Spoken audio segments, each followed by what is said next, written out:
Hello there. My name's Anita and I am totally blind.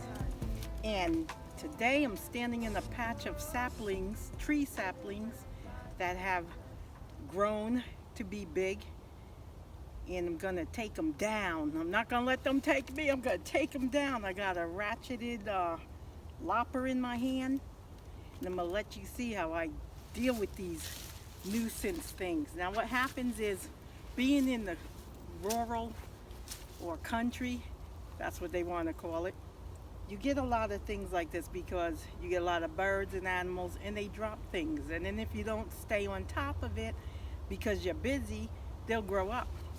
So I got my rain hat on, which is my rain umbrella. I'm all ready for the weather because it's been spritzing on and off all day, but I'm going to try to take this one down first.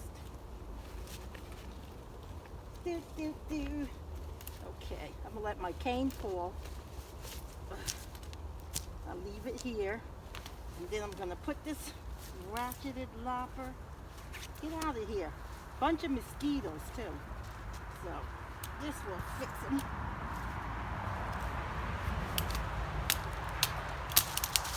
Okay, got rid of that guy. First you want to take them down so they don't smack you in the head or something. Let's see, where should I throw it? I'm going that way, so I'm going to put it over here. Okay, let me pick up my cane so I can find some more. Now this one, let's see, I want to lop him to the ground. So here we have his little stick, what's left of him. Now some of these, they've gotten really tall and tough. So with this tool, you open it wide. The first one. And then I'll make sure I'm on it so you don't want to put your fingers in the way. So I'll just put it down and start ratcheting.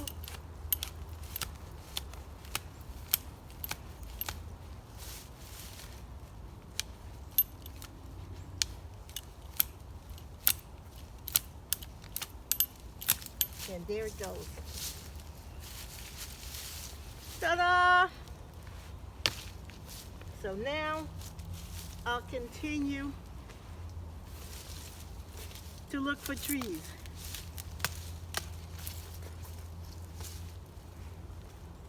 I'll feel the tree limb, and they're about 1.5, maybe 2 inches. So this is my next victim. So I'm gonna get my lopper. Got a bunch of mosquitoes wanting to join me. I forgot to put my bug repellent on. Didn't think they were here. I don't know if I really need my hat. Let's fix it.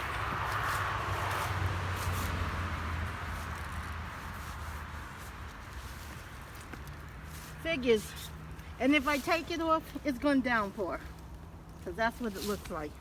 But this is what I should have done.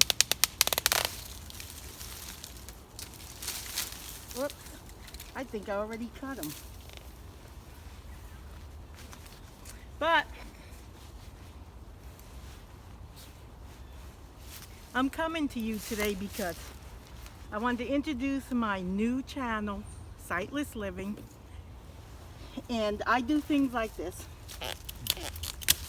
All kinds of projects that I used to do when I was sighted. I'm not going to let vision loss have me frown. Plus, I like adventure. I like to do the things I used to do. But I'll just stand here and hold my sapling friend while I tell you a little bit about me. Okay, let me take a breather too. So,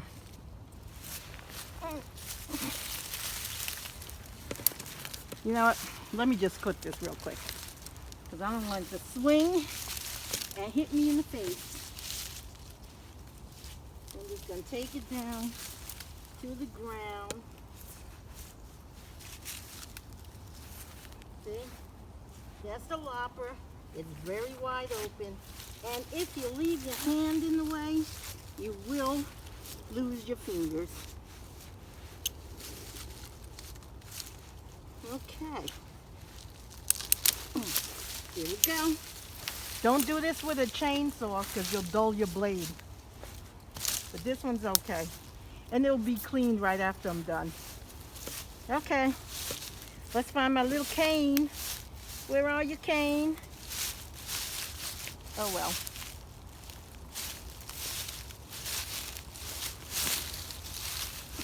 Oh man, I got a lot to do here. But anyway, here it is. Getting back to the purpose of this video.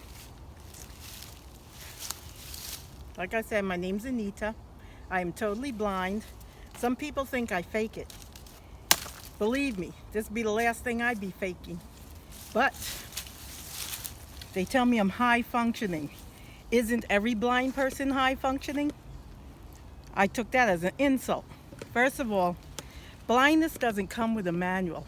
And blind people can do anything they want as long as they put their mind to it. My mind thinks every day. So every day I wonder, what am I going to get into today?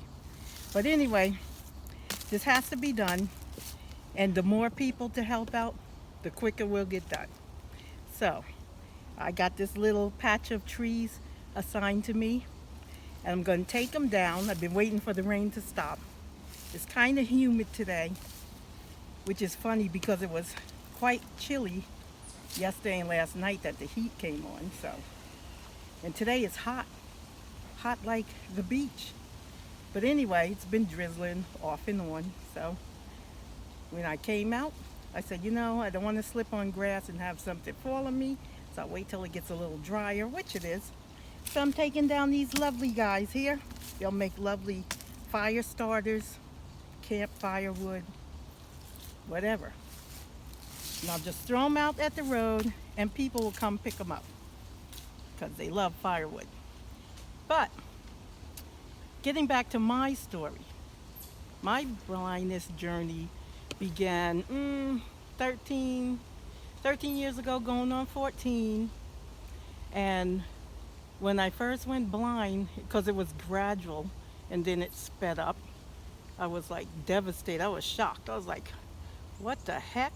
But anyway, after I got over the anger period and kept injuring myself because I kept running into things, getting lost, tripping over curbs, up curbs.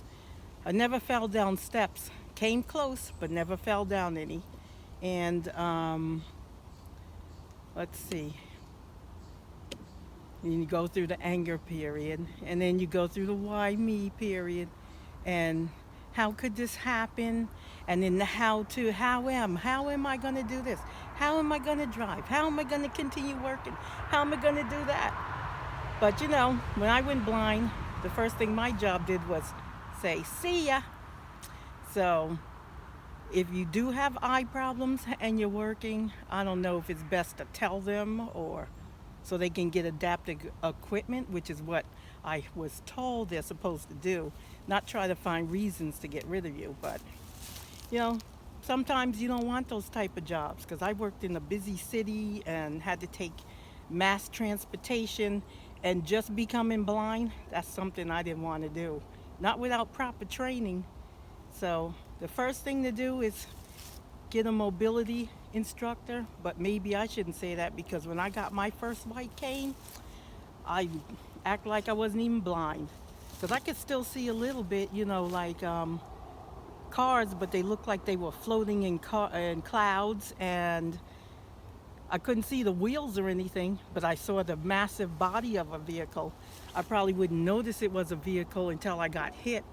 So maybe you don't want to try that at all until you get yourself some mobility training. So I got some after I pretended I wasn't blind. But let me start at the beginning. I started seeing fog around my picture. You know, you look out your eyes, you see 20/20 when your two eyes work properly. And around my picture, I got like fog around the whole picture. It was bright and crisp in the center, and then as I got to the edge of where you have, what is it? What do they call that? Peripheral vision. That was fading. So once that was gone, I had tunnel vision. So with the tunnel vision, that started getting the fog around the picture. That's how my blindness started. It did it in steps.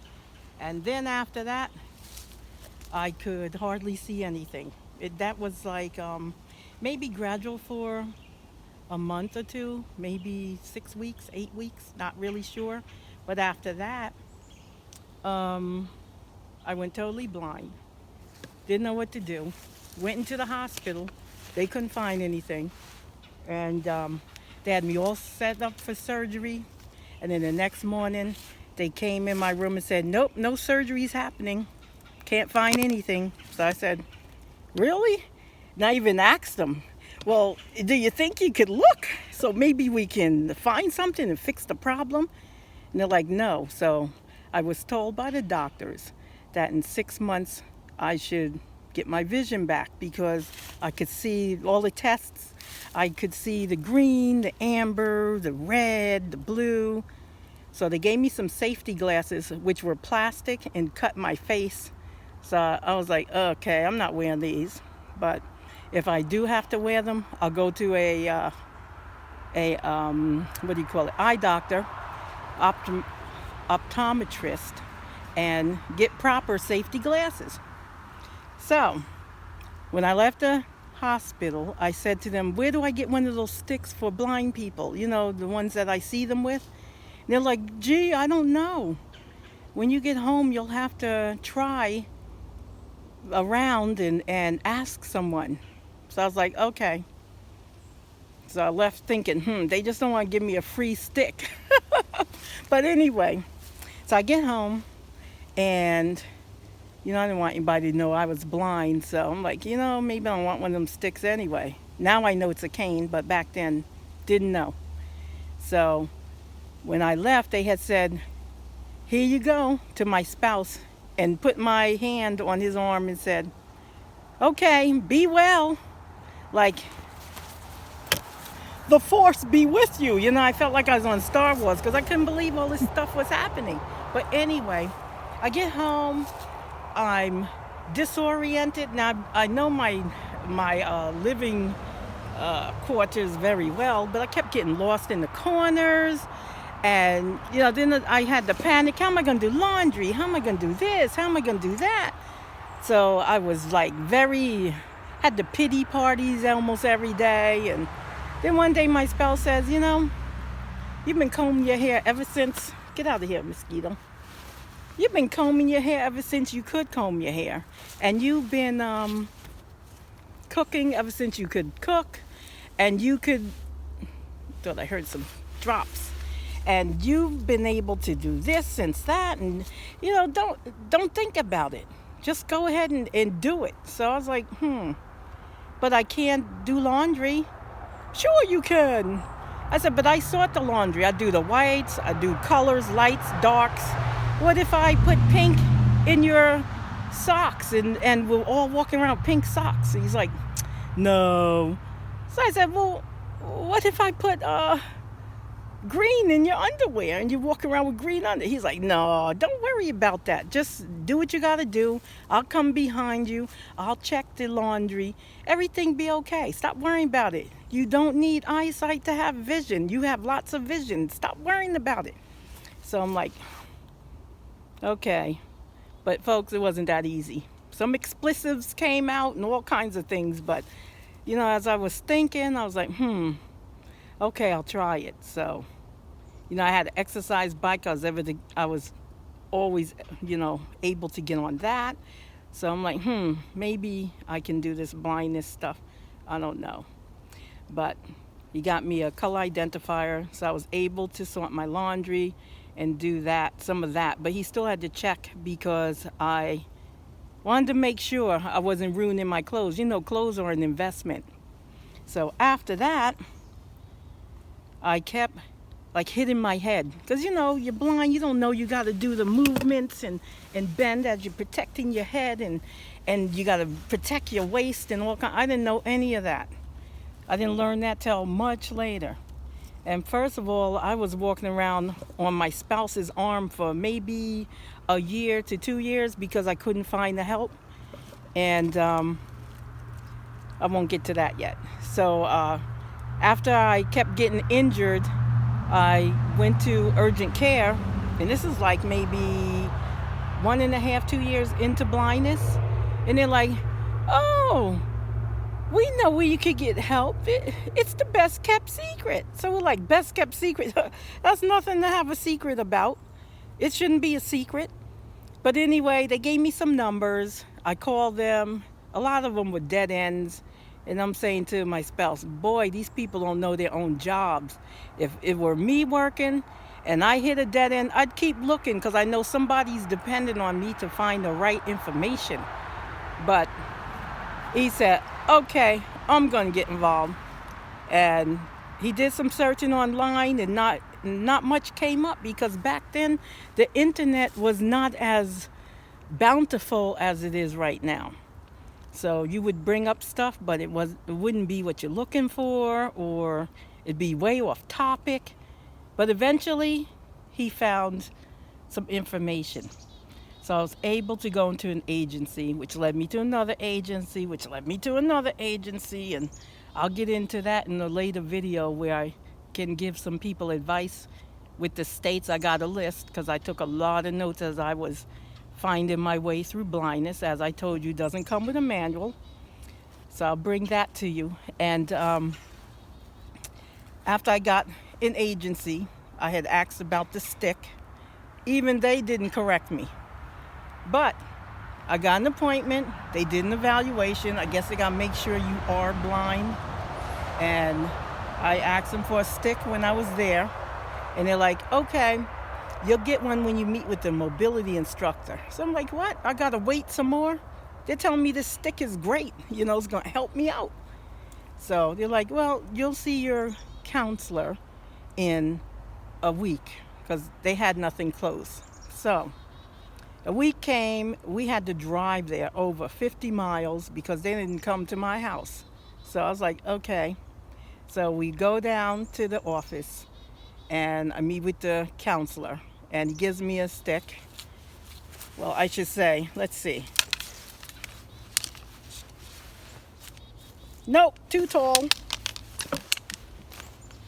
So I get a cane. I get a cane, this is no lie. And I'm hunched over, walking everywhere I go. So I'm like, this is ridiculous.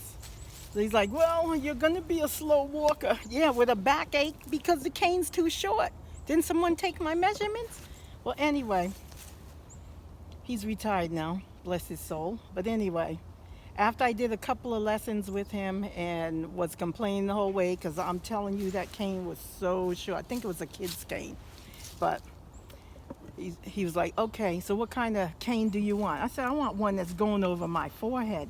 So this here, I think this is 54, and this is what I use most of the time. I do have some 50s, which I use when I'm traveling by vehicle. I do have some 72s, which I should have. Those are my yard canes. And, that's good because when I'm outside, it can get these like branches here.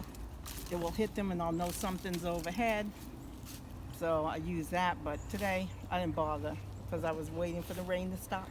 So I just ran out with this. I keep my canes at the door, some of them. So let's see. I guess I'm ready to move on. So, moving right along. After I started with the mobility counselor, I told him I wanted a 54-inch cane. He gave me the cane, and then I was all set. I was ready to move. So I started walking faster and stuff. he told me he was shocked because he had me trailing. You know, you go through the trail and you put your finger on the wall and stuff. And I came with gloves. And he's like, I've never seen that. You are special. Because I had wipes in my pocket. But that's the second thing I got. No, first thing I got after I was given the cane. So I got that. And I would wipe my cane down. And I'd wipe my gloves and stuff like that, because I keep disposables under the regular gloves. And he had me trailing the wall, and I was like, wait a minute, and I pulled out my pocket, my 2 garden gloves, not these, and I'm trailing the wall. So he's like, why are you wearing gloves? I said, because I could see before, and I used to see people digging their nose and wipe it on the wall, and that's nasty, and I'm not coming along and put my fingers in that. And then I'm holding on to your arm. Don't forget, you got me holding on to your arm. And he stopped and he starts thinking. And I was like, yeah, what would you say about that? So then he once did training in the hotel, because I do a lot of traveling. Well, did before the pandemic. And he was like, okay, I'm going to give you assignment, look for the walls, the stuff on the walls, and see if you can find your room and things like that. So I was like, okay. So he's taking me through this hotel and we're practicing.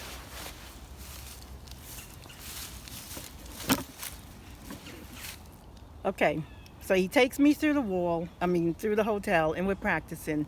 And then when we're done, because I've been holding on to his arm trailing and holding on to his arm trailing, holding on. So then we're getting ready to leave. We're getting ready to walk out the door. He said he's going to the restroom. So then he stops in his tracks. By the way, can I have a couple of your antibacterial wipes? So that was on his mind the whole time, because I gave him a reality check. But anyway, I'm not perfect, and I'm not saying I am, but I'm not a germaphobe. I'm just aware, I'm conscious, and I'm aware, because I've seen some nasty stuff when I could see. And I tell some people, that's the beauty of blindness. First of all, you can go in the store and not want or buy everything you see. Second of all, you don't have to see the nastiness that other people are doing. But there is one thing that I learned with some blind women I know, which is very nasty. You have your cane rolling all over the ground, and then you fold it up and put it in your pocket, not in a baggie or anything, or you throw it in your purse, just like it is. And you can look at my cane, the ball stopped rolling and it's pretty dirty. And I wipe this down every day with antibacterial wipes, and it's still dirty. And so I tell them, that's nasty, because then you're pulling lipstick out your purse and you're putting it on your lips, and it was in there with your cane ball, and I'm like, yuck. You shouldn't do that. So that's the end of that story, and let me move on. So back to the blindness, when I first went blind. So I got the cane. When I was given the cane, I didn't use it. I was embarrassed. I don't know if a lot of blind people go through this, but I did. I was embarrassed. I didn't want people to know I'm blind. Some of my neighbors still don't know I'm blind, because if they pass me, I'll put it behind my back. And this is years later. I'm like 13, 14 years into blindness, and I still do that because it's a force of habit.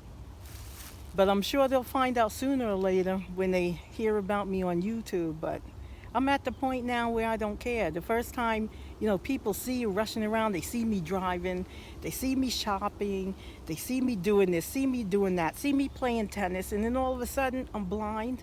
They see me on the lawnmower in my on my grass cutting it. They see me doing a lot of things. So then all of a sudden I felt, embarrassed, because I can't do these things anymore. And you go through the pity and you go through the burden. Oh, I feel like a burden. And maybe that's what promotes me to get up and handle my weight and take these boys down over here, because you want to feel that you can still do things that you used to do. You just do them a little differently. I apologize for the traffic. Okay, but these trees are by the road, and Hopefully I'll get them down soon before nightfall. But anyway, that's that. So now that I have been blind for a while and I started picking up the cane, I went to another mobility instructor and started learning. And the only thing that's annoying is the bushes that are overhanging in the sidewalk and the trees that are hanging low that hit you in the head. Those are the only annoying things. And basically you can like roll your cane and get the bottom, but you can't get the stuff jabbing you in the stomach and the whatever in the sides and things like that. And even though I go on morning walks, I still meet my neighbor's garbage cans. I don't walk on my block, of course, but I walk other places. And because you don't want to hear, "You're blind? Oh, how did it happen? How long? Blah, blah, blah, blah. You're going to give me an award for it?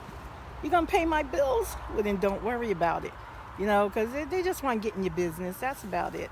So I'm a private person. I like to stay to myself. And if you don't have anything that can help me, then I don't need the gossip. So I mind my business, and I don't want people giving me other people's business. That's how I am. So I grew up with mind your own beeswax, and that's what I do.